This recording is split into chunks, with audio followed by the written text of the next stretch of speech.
시작하기 전에 두 가지 광고 드리겠습니다.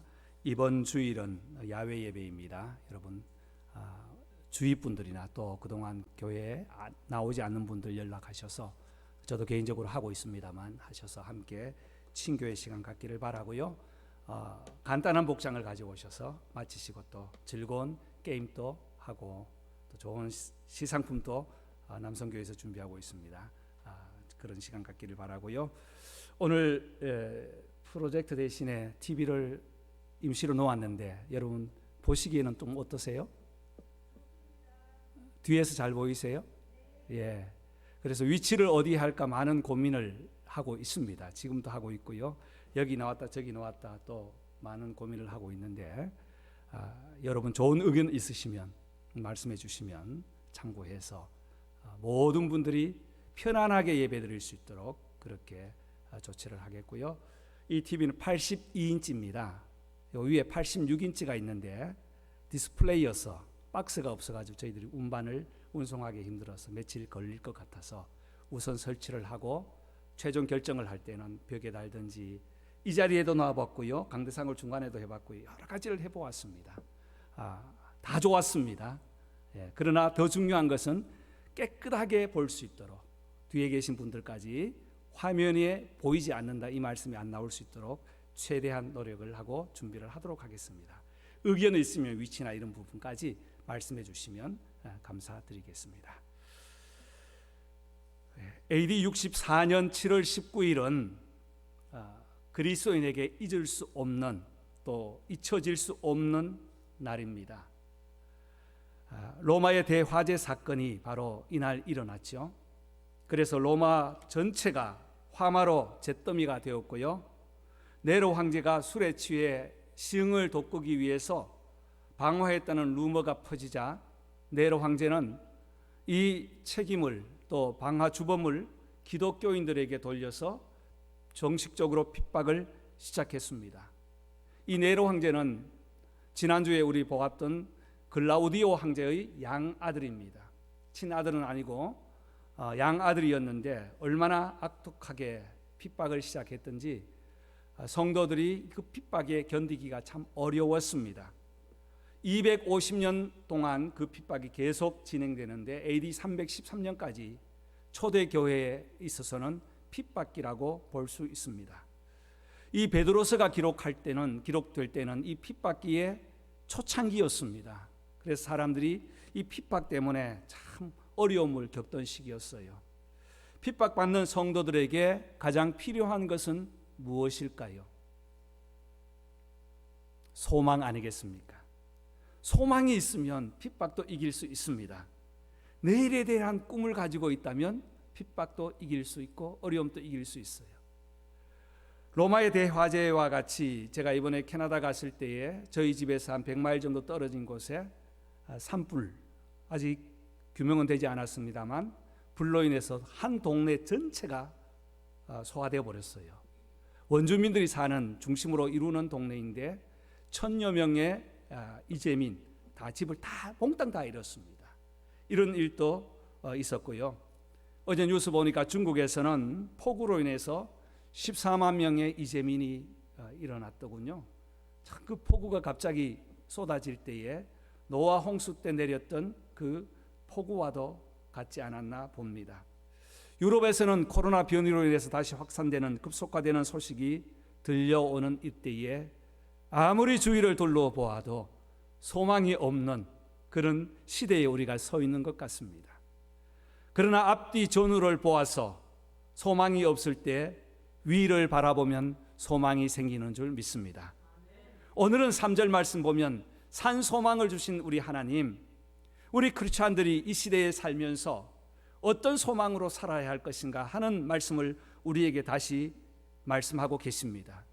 소망 중에도 산 소망이 바로 살아있는 소망이요 리빙 호프, 즉 우리가 주님을 바라볼 수 있는 신앙의 원동력이 되기 때문에 저와 여러분들은 이런 시대에 산 소망으로 다시 살아가는 축복이 있기를 바랍니다. 자기 스스로에게 한번 축복합시다. 산 소망으로 살겠습니다. 산 소망은 고난 중에 있는 성도에게 큰 위로를 줍니다. 1절 2절 말씀 보면 예수 그리스도의 사도 베드로는 본도와 갈라디아, 갑바도기아, 아시아 비두니아에 흩어져 있는 사람들 나그네에게 편지를 썼습니다. 사도 베드로라고 했습니다. 예수님 앞에 제자로서 훈련을 받을 때는, 교육을 받을 때는 제자의 베드로였지만 이제는 특별한 임무를 띠고 파송을 받아갔을 때는 사도라는 단어를 썼습니다.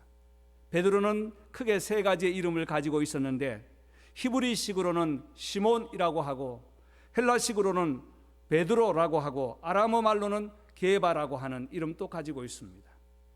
여러 이름을 가지고 있다는 것은 하나님 앞에 특별한 사명을 가지고 앞으로 할 일이 많다는 증거임과 함께 주님의 반석이라는 게바의 이름을 붙여주심으로 초대교회의 기둥과 같은 튼튼한 초대교회 역사를 감당할 수 있게 되었습니다. 그는 흩어진 나그네라고 했습니다. 여러 지역에 흩어진 사람들입니다. 사도행전 8장 1절 보면 스데반의 순교로 예루살렘에 있는 교회가 큰 박해가 있어 모든 땅으로 제자들이 흩어졌더라. 예루살렘에만 모여있던 그들이, 예루살렘에만 하나님이 계신다고 생각했던 그들에게 핍박이라는 도구를 통해서 하나님은 전 세계에 흩어지게 하시고 흩어진 나그네, 즉 디아스포라로 살아가게 되었습니다. 여러분, 고향을 등지고 삶의 터전을 등지고 나그네 삶은 어려운 삶입니다. 그 중에 핍박이 임할 때는 더욱 어려운 그러한 삶을 누릴 수밖에 없습니다. 흩어진 나그네 이 사람들은 디아스포라라고 하는데, 디아라는 말은 뿌려서, 스포라라는 말은 흩어버리다. 이 스프레이라는 말이 여기서 나오게 되죠. 흩어버리는 그 계획 속에 있었던 그들에게 있어서는 고난과 고통이 아닐 수 없습니다. 오늘 살아간들 내일의 소망이 없다면 그들에게는 아무 희망이 없을 것입니다. 흩어진 생활 힘들었습니다. 그래서 베드로서를 읽어보면 불시험, 여러 가지 시험, 큰 시험, 이 시험이라는 단어를 굉장히 많이 사용하고 있는 것을 볼 수 있어요. 흩어진 그들이 하나님의 뜻을 깨닫지 못할 때는 고난과 고통이지만, 흩어졌다 할지라도 하나님의 뜻을 깨닫게 될 때는 그 흩어짐 속에서 다시 소망을 갖게 된다는 것입니다. 하나님은 순간순간 흩어진 나그네들을 위로하셨습니다. 성경에도 보면 이민의 역사에 가장 먼저 이민 생활을 했던 사람, 믿음의 조상 아브라함은 갈대아 우르를 떠나서 하나님께서 지시할 땅으로 간 이민 생활을 하게 되었습니다. 하나님이 함께 하셨지만 얼마나 어려움이 있었겠습니까? 성경에는 아름답고 귀한 믿음의 이야기만 적혀 있었지만 그 배경, 그 삶을 우리가 추적해 보았을 때는 많은 어려움이 있었을 것입니다. 흩어진 나그네는 그냥 방랑자가 아닙니다. 믿음을 지키려고 이리저리 피해 다니는 순례자였습니다. 갈 곳 없는 목적지가 없는 홈레스가 아니라 예수 그리스도의 핏뿌림을 얻기 위해서 구원 받은 백성의 특별한 사명을 가지고 하나님이 흩어놓은 사람들이었습니다. 이 사람들에게 필요한 것이 무엇이겠습니까? 앞서 말씀드린 것처럼 여러 가지가 필요할 거예요. 일용할 양식도 필요하고 의복도 필요하고 집도 필요하고 함께 살아갈 거주지가 필요할 것입니다. 그러나 더 필요한 것은 은혜와 평강이 아니겠습니까? 그들이 소망을 가지고 살아갈 때에 그들에게 필요한 것은 은혜와 평강이라고 말씀하고 있습니다. 우리의 삶에도 흩어진 나그네와 같은 삶을 지금 또 사시는 분이 계실 것이고 또 살아오신 분도 또 계시며 앞으로 살아갈 인생도 있을 것입니다. 흩어짐이라는 것은 참 아픈 일이지만 하나님의 계획과 섭리를 깨닫게 될 때는 거기에서 소망을 찾게 된다는 거예요. 하나님께서 왜 이렇게 흩으셨던가? 하나님께서 왜 고통을 주셨는가? 왜 아픔과 만날 수 없는 그러한 형편에 처해 있을 수밖에 없는가 하는 어려운 생활을 할 때도 우리 주님이 함께 하신다는 것을 기억하면 소망이 되고 위로가 될 것입니다. 지난주에 우리 송 목사님을 통해서 많은 은혜 받으신 줄 압니다만 저는 캐나다에서 가족과 함께 좋은 시간을 가졌습니다. 만나고 싶어도 만날 수 없는 그 시간들이었기 때문에 더욱 만남이 참 귀했던 것 같습니다. 그리움과 안타까움, 그리고 1년 동안 보지 못하는 사이에 막내는 부쩍 컸습니다. 자기가 입지 못하는 옷, 작아서 못 입는다고 주는데 한 가방이 될 정도로 저에게 또 옷도 주었습니다. 부쩍 컸어요. 부모를 맞이한다고 대청소를 하고 또 부모 맞이 대청소를 하는 그들이 참 귀했습니다. 그리고 보드에서 국경에서 그 지체가 되니까 딸은 또 보드까지 나왔더라고요. 제가 그 장면을 보면서 그런 생각을 해보았습니다. 성도가 어려움 가운데도 이런 믿음만 가진다면, 자녀가 부모를 기다리고 부모가 자녀를 향한 마음처럼 우리 성도들이 주님을 바라보고 주님이 우리를 사랑하는 그 마음을 가진다면 정말 행복한 신앙생활이 아닐까라는 묵상을 해보았습니다. 아이들에게 무엇 제일 먹고 싶니?라고 물었더니 엄마 끓여주는 된장이래요. 얼마나 보람이 있었겠어요. 그게 뭐라고 당장 끓였지 않겠습니까? 우리 주님도 마찬가지입니다. 우리가 주님을 향해서 소망하고 바라고 애절하게 기다리고 찾고 찾다가 주님과 함께 대면하고 기도할 때도 만나고 말씀 속에서도 만나고 이렇게 그리움에 처해 있다가 영원한 천국에서 만날 때에 주님 물으실 때에 우리가 고백한다면 주님께서는 분명히 다 들어주시는 줄 믿습니다. 우리는 이러한 소망을 가지고 살아갈 때에 소망이 고난과 핍박 중에 있는 성도들에게도 큰 위로가 된다는 거예요. 저와 여러분의 삶이 가뭄에 갈라지는 땅처럼 갈라져 있다 할지라도 성령님께서 우리에게 은혜를 주시고 우리가 주님을 바라보고 소망할 때에 주님께서 우리에게 주시는 그 은혜와 평강이 있을지어다라는 그 선포, 2절 말씀에 은혜와 평강이 우리에게 임할 때에 저와 여러분은 비록 갈라진 우리의 마음이라 할지라도 다시 회복시켜 주시고 은혜를 허락하여 주시는 줄 믿습니다. 요즘 저는 우리 가든을 보면서 금년도에는 이상하게 노란 꽃만 피어요. 빨간 꽃이 세 그루밖에 없어요. 다 노란 꽃만 피어요. 이제 코스모스가 필 텐데 그 노란 꽃을 보면서 그런 생각을 해보았습니다. 아, 노란 색깔은 무엇을 의미하지? 그렇지, 회복을 의미하지.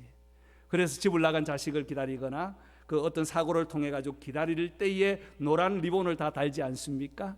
보면서 그런 묵상을 스스로 해보았습니다. 그렇구나. 금년도에 노란 꽃이 핀 것은 우리의 마음을 위로하시고 도우시는 우리 하나님께서 우리에게 더욱더 큰 은혜를 주시기 위하여 평강과 은혜를 주시기 위해서 이렇게 꽃도 노란 꽃으로 피워주시는구나 라고 묵상해 보았습니다. 사랑하는 성도 여러분, 저와 여러분에게 산 소망을 가지고 살아갈 때 이 소망이 주님이 주시는 위로의 소망이 되기를 바랍니다. 오늘도 우리가 살아갈 수 있는 힘은, 은혜는, 용기는 바로 우리 주님이 살아계시기 때문입니다. 우리 주님께서 나를 위하여 피 흘려 죽으시고 그 핏뿌림을 통해서 우리가 세상의 디아스포라가 된다 할지라도, 지금 살아가는 삶이 디아스포라라 할지라도 예수 그리스도의 핏뿌림을 증거하는 목적이 있다면 저와 여러분에게는 이보다 더 큰 은혜가 없을 뿐 아니라 이 사명을 감당하는 자에게, 산소망을 가진 성도들에게 하나님의 은혜와 평강이 함께하여 주시는 줄 믿습니다. 두 번째 산소망은 3절과 4절 말씀 보면 구원의 근거가 됩니다. 3절 말씀에 예수 그리스도를 죽은 자 가운데서 부활하게 하심으로 말미암아 우리를 거듭나게 하사, 구원이죠, 산소망이 있게 하시며 이 소망은 썩지 아니하고 더럽지 않고 쇠하지 아니하는 유업을 있게 하시나니 곧 너희를 위하여 하늘에 간직하신 것이라. 구원이라는 단어가, 여러 단어가 나오면서 산소망을 가지고 살아가는 성도에게 큰 은혜는 바로 구원의 근거가 되고 구원의 확신이 된다는 것입니다. 우리에게 산소망이 있는 것은 우리를 죄에서 구원해 주신 예수 그리스도의 은혜인 줄 믿습니다. 예수 그리스도의 은혜가 없으면 우리에겐 소망이 없어요. 베드로는 이것을 경험했던 사람 아닙니까? 베드로 자신을 묵상해 보면 30년 전을 늘 생각했을 거예요. 이 베드로서를 쓰기 전 30년 전에 예수님과 함께 만났을 때 그때를 생각했을 것입니다. 그는 예수님 앞에 사랑받는 제자였습니다. 특별히 사랑받았던 제자였습니다. 우리 주님께서 일을 맡기시고 책임을 물으시고 은혜를 주실 때 베드로에게 많은 선물을 주셨지요. 그래서 30년 전 가만히 생각해 보면 내가 나된 것은 하나님의 은혜라는 것을 다시 깨달을 수밖에 없어요. 누가복음 22장에서 예수님께서 마지막 만찬 후 마친 이후에 제자들이 서로 누가 큰가라고 다툴 때에 그 다툼을 정리하고 난 이후에 예수님께서 베드로에게 특별히 말씀합니다. 누가복음 22장 33절 내가 너희를 위하여 내 믿음이 떨어지지 않기를 기도하였노니 너는 돌이킨 이후에 내 형제를 굳게 하리라, 이 말씀을 주셨어요. 그때에 베드로가 이런 말을 합니다. 주여 내가 주와 함께 오게도 죽는데도 가기로 각오하였습니다 라고 자기의 결심과 결단을 주님 앞에 고백합니다. 그런데 주님의 말씀은 너는 돌이킨 후에 내 형제를 굳게 하리라고 했거든요. 이 말씀에는 베드로의 실패가 들어있었습니다. 베드로가 자기의 의지와 결단으로 주님 앞에 오게도 죽는데도 가기로 각오했다고 했지만 그 각오는 한 달도 1년도 아닙니다. 일주일도 아닙니다. 불과 앞으로 사흘 후에 일어날 일을 알지 못하고 호언장담하면서 그는 죽는 데까지 가겠다고 하였지만 누가복음 22장 54절에 대제사장 뜰에서 멀찍이 따라오며 불을 쬐면서 여종의 고발을 부인하고 다른 사람 또한 그 사람에게도 예수 그리스도를 부인했던 사람이었습니다. 3번이나 부인하면서 나는 그를 알지 못한다고 할 때에 닭이 곧 울더라고 했습니다. 의기양양했던 베드로, 예수님의 재판장에서 소리도 못 내고 가루처럼 어그러져 버렸던 그 사건 생각할 때마다 베드로는 자기 자신이 얼마나 안타까웠겠습니까? 그 생각만 하면 잠을 못 이루고 뒤척이다가 닭 울음소리 나면 경기를 일으켰지 않겠습니까? 저 스트레스, 닭은 왜 이렇게 잘 우는가? 라고 생각했지 않겠습니까? 그러나 부활하신 주님은 그를 다시 부르시고 세우셨습니다. 회복시켜 주셨습니다. 지난 날을 묻지 않으셨습니다. 요한복음 21장 15절 요한의 아들 시몬아 내가 이 사람들보다 나를 더 사랑하느냐, 나를 더 사랑하느냐, 내 양을 먹이라, 내 양을 치라, 내 양을 먹이라 하시면서 다시 회복시켜 주셔서 하나님의 귀한 사명을 감당하도록 하셨습니다. 이 회복한 이후에 그는 새 사람으로 새 소망, 산 소망을 갖게 되었다는 것입니다. 여러분, 구원도 마찬가지입니다. 구원의 확신은 내가 구원받았다는 것으로 끝나지 않고 나의 삶에서 소망을 갖되 산 소망을 가지고 살아가는 것처럼 관념이나 철학이나 이데올로기적인 그러한 희망이 아니라 정말 살아서 나와 함께 역사하시는 그 소망, 오늘도 내가 믿음 생활을 하면서 믿음이 나의 삶에 들어와서 말씀이 로고스가 레마로 나가서 역사가 이루어지는 것처럼 우리의 삶에서 산 소망이 이루어질 때에 이 구원은 더욱더 명확해지고 구원받은 증거는 확실해지고 구원의 근거는 산 소망으로 이루어지는 것입니다. 저와 여러분의 구원도 마찬가지입니다. 구원을 받았다, 이 선포로만 끝나는 것이 아닙니다. 그래서 두렵고 떨림으로 구원을 이루어가라고 말씀하시죠. 구원받은 성도는 늘 살아가면서 산 소망을 드러내는 것처럼 구원의 증거, 구원받은 증거를 먼저는 자신에게 말씀과 기도로 이루어가고 이웃들에게는 사랑의 실천으로 이루어가는 것이 바로 구원받은 성도의 삶입니다. 사랑하는 성도 여러분, 베드로가 이러한 넘어짐 가운데도 다시 소망을 가지고 산 소망으로 오늘도 거듭나게 하신 산 소망, 우리에게 주신 하나님을 바라보면서 우리가 가진 소망의 근거, 이 소망은 바로 구원의 근거라는 사실을 흩어진 나그네 고통 가운데 있는 성도들에게 함께 나누고 있다는 사실입니다. 이와 같이 저와 여러분들도 구원받은 확신이 분명하다면 우리 구원받은 사실을 이웃들에게 산 소망으로 증거하고 함께 나누고 함께 세워가고 함께 위로하고 함께 축복하는 성도의 삶으로 다시 한번 우리의 삶을 주님이 원하시는 삶으로 이루어가기를 주의 이름으로 축원합니다. 세 번째 산 소망은 믿음의 보증입니다. 5절과 6절 말씀 보시면 이런 말씀이 있어요. 구원을 얻기 위하여 믿음으로 말미암아라고 되어 있고요. 6절 말씀에 여러 가지 시험으로 말미암아 잠깐 근심하지만 오히려 크게 기뻐하는도다. 6절 말씀에 오히려 시험이 있지만 시험으로 말미암아 잠깐 근심이 있지만 오히려 크게 기뻐하게 된다는 거예요. 믿음을 가졌다는 것이 무엇입니까? 미국에서도 이 믿음을 혼돈하기 위해서 여러 가지 정책적으로 지금 나라에서부터 믿음을 흐트리기 위해서 온갖 방법을 다 사용하고 있습니다. 이러한 때에 우리가 믿음의 보증 되신 우리 주님, 그 주님이 바로 산 소망이 우리에게 주어질 때에 우리의 믿음은 보증서가 되는 믿음을 갖게 됩니다. 그래서 5절 말씀에 구원을 얻기 위해 믿음으로 말미암아 하나님의 능력으로 보호하심을 받았다. 능력과 보호와 기쁨을 함께 나눌 수 있는 구원받은 성도들의 보증이라는 것입니다. 베드로가 그랬습니다.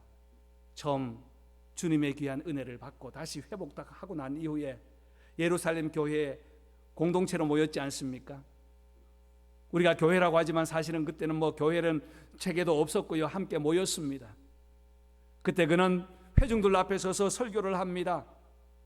요엘 선지자의 예로 들어서 오늘 기도한 우리 집사님의 그 기도 속에 나오는 그 말씀을 선포하면서 누구든지 주의 이름을 부르는 자는 구원을 얻을지라 라고 선포를 합니다.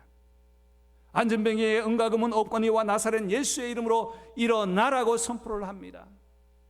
하나님의 말씀을 전할 때 두려움 없이 전했습니다. 가감 없이 전했습니다. 가이사라 백부장 고넬료의 집에서 나무에 달려 죽으신 그 예수를 죽인 자는 바로 우리라는 사실을 다시 한번 명확하게 선포하면서 하나님의 말씀을 전했습니다. 하나님의 말씀을 전하다가 감옥에도 가고, 그러나 두렵지 않았습니다. 믿음으로 말미암아 하나님의 능력과 보호하심이 함께하기 때문에 잠깐 시험으로 인하여 근심할 수 있지만 그 근심 이후에 오는 기쁨을 맛보면서 살아왔다는 자기 자신의 고백을 흩어진 나그네 된 성도들에게 함께 나누고 있는 것입니다. 저와 여러분도 믿음 생활하시면서 산 소망 가운데 믿음의 보증 되신 우리 주님께서 저와 여러분에게 능력 주시는 줄 믿습니다. 보호하시는 줄 믿습니다. 그래서 우리에게 더 큰 기쁨을 허락하여 주실 줄 믿습니다. 그렇다면 우리의 믿음은 어떻게 지속적으로 보증서를 가지고 살아갈 것인가? 7절 말씀에 이렇게 고백하고 있어요. 7절 다 같이 읽겠습니다. 너희 믿음의 확실함은 불로 연단하여도 없어질 금보다 더 귀하여 예수 그리스도께서 나타나실 때에 칭찬과 영광과 존귀를 얻게 할 것이니라. 아멘. 할렐루야. 주님 다시 오실 때까지, 우리 주님 다시 오실 때에 세 가지의 은혜를 우리에게 주시기 때문에 우리는 그 은혜를 기억하면서 소망을 가지고 살아갈 때 진정한 산 소망이 되는 거예요. 믿음으로 살았다는 첫 번째 무엇을 하세요? 칭찬을 했어요. 수고했다. 아무리 힘들고 어려워도 우리 주님이 수고했다는 그 한마디에는 모든 어려움과 고난들이 다 녹아내리는 거예요. 그래서 주님의 칭찬, 주님 나타나실 때 그 칭찬을 소망하면서 살아가기를 바랍니다. 하나님께 영광 돌린다는 사실을 오늘 또 우리가 기억하면서 살아갑시다. 우리의 삶 현장에서 주님은 우리의 삶을 보시고 우리의 삶을 간섭하시고 우리 모든 삶이 무슨 일을 하든지 하나님께 영광이 되는 일을 하라는 것이에요. 그래서 직장을 구할 때도 하나님의 영광이 되는가? 사람을 만날 때도 하나님의 영광이 되는가? 일을 할 때도 먹을 때도 하나님의 영광을 위하여 먹고 마시는가라는 것을 잊지 말고 기억할 때에 우리의 삶을 통해서 하나님께서 큰 영광 받게 되는 줄 믿습니다. 아울러서 그 영광이 우리에게도 주어지게 됩니다. 그리고 우리를 어떻게 하세요? 존귀하게 하세요. 금보다 더 귀하게 존귀하게 사용하시는 우리 주님. 그러므로 우리는 주님께서 주시는 산소망으로 리빙 홉으로 오늘도 살아가면서 세 가지의 하나님의 은혜를 다시 한번 기억하기를 바랍니다. 이 은혜로 사흘 동안도 다시 살아가고 주일날 함께 만날 때 산소망으로 살고 돌아왔습니다 라는 고백이 우리의 마음에서 얼굴에서 활짝 드러나므로 우리 주님 전에 나와서 예배할 때 다시 큰 영광 돌리는 축복이 있기를 주의 이름으로 축원합니다. 기도하겠습니다.